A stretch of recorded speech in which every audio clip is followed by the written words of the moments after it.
नमस्ते। उम्मीद करता हूँ कि सब अच्छे हैं। अगर बुरे होते तो भी क्या उखाड़ लेते।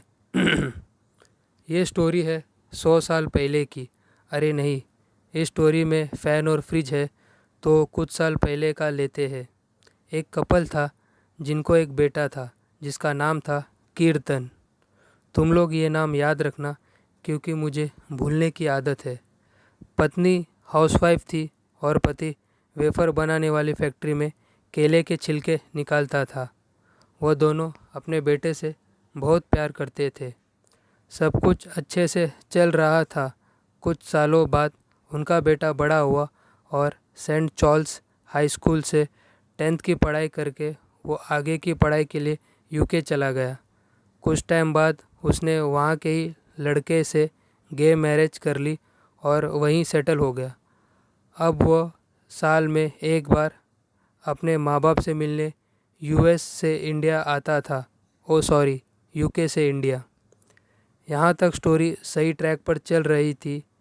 फिर अचानक एक दिन लड़के को खबर मिली कि उसका बाप संडास करते टाइम एक कॉकरोच के काटने से मर गया। अब ये मत पूछना कि कॉकरोच के काटने से वह कैसे मरा, क्योंकि फ्रैंकली स्पीकिंग मुझे भी नहीं पता। ये खबर सुनते ही बेटा तुरंत इंडिया आया पिताजी के अंतिम दर्शन के लिए। कुछ दिनों बाद उसने अपने माँ से कहा कि वह उसे अपने साथ वापस यूके ले जाना चाहता है, जिस पर उसकी माँ ने मना कर दिया, ये कहकर कि जब तक वो उस कॉकरोच से अपने पति के मौत का बदला नहीं लेती तब तक वह इंडिया में ही रहेगी। बेटा भी हरामी था। उसने मन ही मन सोचा, चलो अच्छा है, वैसे भी कौन इस बुड्ढी को अपने साथ रखेगा। और फिर वो उसे वृद्ध आश्रम में छोड़कर चला गया, ये कहकर कि वह उसके कांटेक्ट में रहेगा और उससे मिलने आता रहेगा। तो शुरुआत के 2-3 साल तक तो सब ठीक था। फिर धीरे धीरे लड़के का फ़ोन आना बंद हुआ और आखिर में उसने इंडिया आना छोड़ दिया। उसकी माँ बेचारी वृद्ध आश्रम में अकेली पड़ी बेटे को याद करती थी। हमेशा उदास रहती थी और एक ही बात बोलती थी, मेरा करण आएगा। फिर एक दिन लड़के को मैसेज मिला कि उसकी माँ सीरियस कंडीशन में है और कुछ ही दिनों की मेहमान है।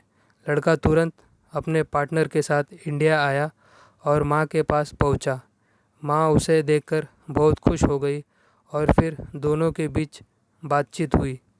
दोनों फुल टू इमोशनल हो गए और बैकग्राउंड में अपने तो अपने होते हैं सॉन्ग बजने लगा। फिर बेटे ने पूछा कि मैं तुम्हारे लिए क्या कर सकता हूँ माँ। इस पर माँ ने बोला कि बेटा, इस आश्रम के कुछ फ़ैन ख़राब हो गए हैं, तुम नया लगवा दो और साथ में एक फ्रिज भी ला दो ताकि यहाँ के लोगों को बासी खाना ना खाना पड़े। इस पर बेटे ने कहा, अब इस सब की क्या ज़रूरत है। जिस पर माँ ने कहा कि बेटा, मैं चाहती हूँ कि जब तेरे बच्चे तुझे इस आश्रम में डाले तो तू यहाँ आराम से रह सके और जो मैंने सहा है वो तुझे ना सहना पड़े। ये बातें सुनकर बेटे को समझ आया कि उसकी माँ अब भी उसे कितना प्यार करती है। कुछ देर बाद उसकी माँ चल बसी। मॉरल ऑफ द स्टोरी, अगर तुम दिल के बुरे हो तो ठीक है, आज के ज़माने में बुरा होना भी चाहिए, पर यार इतने बुरे तो ना बनो कि पैदा करने वाले कोई टांग दो। ये वीडियो लाइक और शेयर ज़रूर करना ताकि इस स्टोरी का मैसेज सब तक पहुँचे।